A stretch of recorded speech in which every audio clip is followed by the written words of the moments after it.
अस्सलाम वालेकुम नाज़रीन, प्रोग्राम में स्वागत बराह रास्त मैं तोड़ा मेज़बान इमरान जावेद ते मैं असमत हाशवानी। नाज़रीन, जुमेरात में प्राइम मिनिस्टर साहब ने जो आर्मी चीफ की मुद्दत मुलाजमत 3 साल की तोसी की थी ते तकरीबन तमाम सियासी जमातों ने उहदे अपना रद्द-ए-अमल का इजहार किया, मगर मुस्लिम लीग नून ने उहदे तो अपना कोई रद्द-ए-अमल का इजहार नहीं किया। तो उन्होंने कहा कि नवाज शरीफ साहब जो पाकिस्तान वापस आएंगे तो रद्द-ए-अमल का इजहार करेंगे। आज नवाज शरीफ साहब वापस आए तो जिन्ना अस्पताल जो मखदूम जावेद हाशमी साहब की इयादत की थी, एक लफ्ज़ फस जांदा जुबान कोई मसला नहीं है, ठीक है, छोटा जिहा लफ्ज़ करके आगे टुरो। ते उदों उन्होंने उत्थे गल की कि जी इहदे ते और भी गम है ज़माने में मोहब्बत के सिवा, ते उहदे तो कोई तबसरा नहीं किया। हाशवानी साहब, हर जमात ने क्या, किसी ने पजीराई की थी, किसी ने उहदे ते तनकीद की थी थोड़ी बहुत, मगर नवाज शरीफ साहब ने तो तबसरा ही नहीं किया। तबसरा क्यों नहीं किया? देखो जी इमरान, सब तो पहली गल तो है कि मियाँ साहब जो आए इशू साढ़े को होर ठीक कहते हैं कि और भी गम हैं दुनिया में मोहब्बत के सिवा। तो पहला गम तो यह सी कि आर्मी चीफ की तोसी के हवाले नाल वाजे तौर पर कोई चीज़ कहते। इस तो इलावा साढ़े को कश्मीर का इशू होर भी बहुत सारे इशू ने। मेन मसला जड़ा मियाँ साहब का वे, मियाँ साहब तू हूँ इस वक्त लोगों को गिला है वे कि कोई वाजे पॉलिसी नहीं करते। जो कोई आम इशू आता है, असी कहने वो मुल्क तो बाहर चले जाते हैं, जो मुल्क तो वापस आते हैं। अच्छा जी, हूँ पहला सवाल तो उन्होंने ये किया जा सकता है कि इस तो इलावा केड़ा गम हो सकता है? मुल्क के गम की तुसी गल करनी है ना, एक वाजे पॉलिसी दो। रात नूं तुसी मिलते हो आर्मी चीफ नूं, मुलाकातां करते हो। हुण अगर दिन की रोशनी कोई फैसला हो गया, उहदे ते एक वाजे तौर पर तुसी अपना रद्द-ए-अमल दो, जिस तरह एतजाज ने किया। एतजाज ऐसा ने किया कि इस तरह नहीं होनी चाहिए। उसकी वजह है वे कि हुण तक जदों भी आर्मी चीफ की मुद्दत मुलाजमत विच तोसी हुई या इस हवाले नाल जेड़ा भी मसला, वो आमरीयत के दौर में आमिर ने खुद अपनी तोसी खुद की है। ये पहली दफा जमहूरी हुकूमत के दौर ये चीज़ हुई है। तो जमहूरी तरीके नाल इसदा एक वाजे तौर पर, बेशक तुसी कहो तसलसल है या फिर ये बेहतर होया नहीं बेहतर, तुसी नहीं दसोगे कौन दसे। अच्छा, ये भी गल करते हैं, तुसी आज़ाद कश्मीर के वज़ीर आज़म के इस्तीफे की गल की थी, ते शाहीन कौसर डायर साहब साडे नाल लाइन ते ने, उन्हां कोलों पुछिए कि उत्थे की होया जी। अस्सलाम वालेकुम जी। जी वालेकुम सलाम। अच्छा मैडम, फारूक हैदर साहब ने इस्तीफा दे दिता है आज, तुसी किस तरह देखते हो? पीपल्स पार्टी किस तरह देख रही है इन्हां दे इस्तीफे नूं? पीपल्स पार्टी इस तरह देखती है कि जिस दिन इलेक्शन हुए दिन पाकिस्तान पीपल्स पार्टी का ये मौकफ रहा है कि जी असम्बली धांधली की पैदावार है, और पाकिस्तान पीपल्स पार्टी ने बतौर एहतजाज असम्बली का हल्फ उठाया सी, और उस तो बाद हुण तक चौथा वज़ीर आज़म ने असम्बली मुंतखब करने जा रही है, और साबित करता है कि इखलाकी तौर पर इस असम्बली का कोई जवाब ही नहीं रहा है। ये मुस्लिम कॉन्फ्रेंस की अंदरूनी लड़ाई है, पाकिस्तान पीपल्स पार्टी फ्रीक नहीं है जी। मैडम शाहीन, एक गल दसो कि आज़ाद कश्मीर दे विच जिहड़ी पार्लिमानी रवायात सन, सियासत दा तर्ज अमल जिहड़ा सी वो बड़ा बेहतरीन सी कि कोई भी हुकूमत आंदी सी 5 साल पूरे करदी सी। लेकिन बदकिस्मती नाल अगर हुण तुसीं नया वज़ीर आज़म लियाओगे तो थोड़ी जी मुद्दत 1.5-2 साल की मुद्दत दे विच चौथा वज़ीर आज़म आएगा।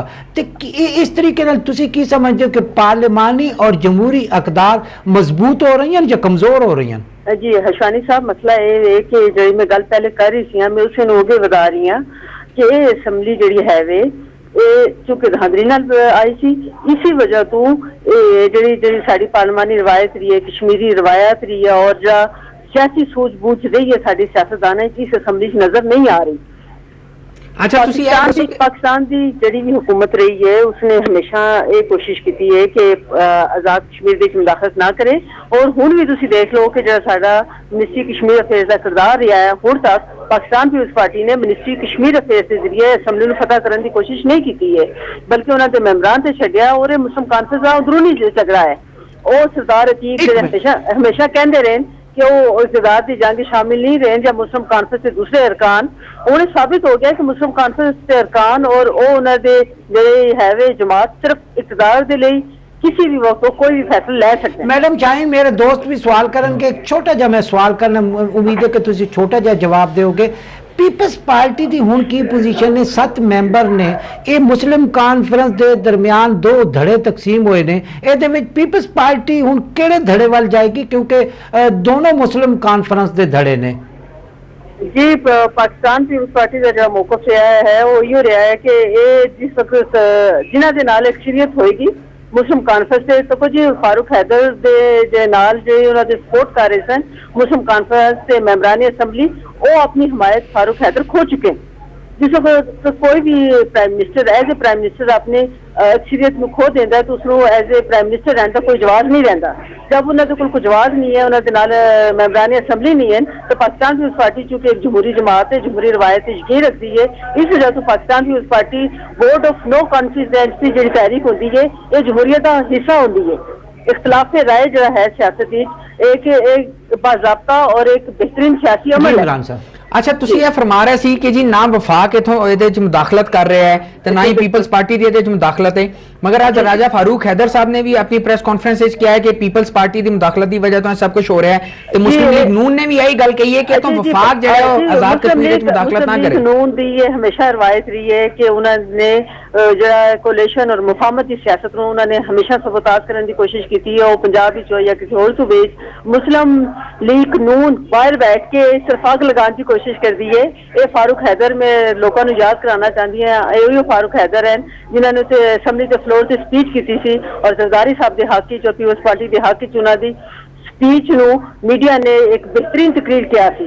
उन्होंने उस वक्त यह किया थी कि जितनी अच्छी स्पीच फारूक हैदर ने as a prime minister of AJ की है, उतनी अच्छी स्पीच शायद पीपल्स पार्टी के अरकान असम्बली नहीं कर सके। वज़ीर आज़म जरा साबिक वज़ीर आज़म जरा असम्बली के फ्लोर से पीपल्स पार्टी की हमायत कर रहा सी, जरदारी साहब ने तहरीक आज़ादी कश्मीर और जमहूरियत का चैंपियन कह रहा सी। आज अगर उसने मेम्बरान उसको छड़ गए तो अगर पीपल्स पार्टी के खिलाफ बोल रहा है तो इसका फैसला बहुत मेहरबानी मैडम शाहीन, बहुत शुक्रिया, बहुत मेहरबानी। देखो जी असी थोड़ी देर पहले जी गल कर रहे थे, लेकिन आज़ाद कश्मीर में थोड़ी जी इस ते गल करने। पहली चीज़ तो यह कि कोई भी आज़ाद कश्मीर जो तब्दीली आती है किसी न किसी सूरत इतने वफाकी मिनिस्टर जो आता है अमूरे कश्मीर का ओ या वफाक वालों, जब तक उधर रमक नहीं जाएगी, कमक नहीं जाएगी, उत्थे तब्दीलियां नहीं आदियाँ, लेकिन तस्लीम कोई भी नहीं करता। दूसरी चीज़ यह कि मैडम शाहीन की गल ठीक है कि कल तक जदों ये बने सन फारूक हैदर साहब, तुसा अगर थोड़ा जिहा इहदा तजिया करो, ये पूरा हाउस है 49 का, 49 मैंबरां दे विचों इस वक्त कोई 40 तो लैके 41 मैंबर जिहड़े हुण ज़राए दसदे ने वो सरदार अतीक वाले पासे ने, इधर बंदे ही कोई नहीं है। और दूसरी वजह यह कि तुसी अगर देखो सरदार अतीक की गवर्नमेंट देखो, सरदार अतीक की गवर्नमेंट के खिलाफ इन्होंने मिल के अदम एतमाद किया सी। सरदार याकूब आया से, सरदार याकूब ने भी 9 महीने का इतने बड़ा चक्कर रहा है, 9 महीने दे आलमोस्ट उन्होंने हुकूमत की थी, उन्होंने हुकूमत नूं टॉपल किया गया। फिर उस तो बाद इन्हों की भी हुकूमत देखो तो आलमोस्ट 9 महीने बनती है। फारूक हैदर साहब भी गए, हुण दोबारा चौथी दफा उत्थे फिर सरदार अतीक साहब आ रहे हैं। मेन मसला ये वे कि जेड़े पहले इतने हुकूमत आंदियां सन वो जमहूरी तरीके ना 5 साल पूरे के एक दूसरे ने बर्दाश्त करते। मैं समझना कि आज़ादी का बेस कैंप है और उत्थे जी इससे ताड़ा ताड़ी हो रही है, एक दूसरे की लत खिंची जा रही है और एक दूसरे उत्थे भी वही पोजीशन होगी जी। ब्रेक का टाइम हो रहा है, मगर ये देखा कि सारे मसले जो ने मुस्लिम कॉन्फ्रेंस के अंदरों ही उठ रहे हैं, की वजह हो सकती है। गल करते हैं, ब्रेक ले लिए नाज़रीन, वेला होया ब्रेक का, ब्रेक तो बाद आके अपने प्रोग्राम में आगे बढ़ाने।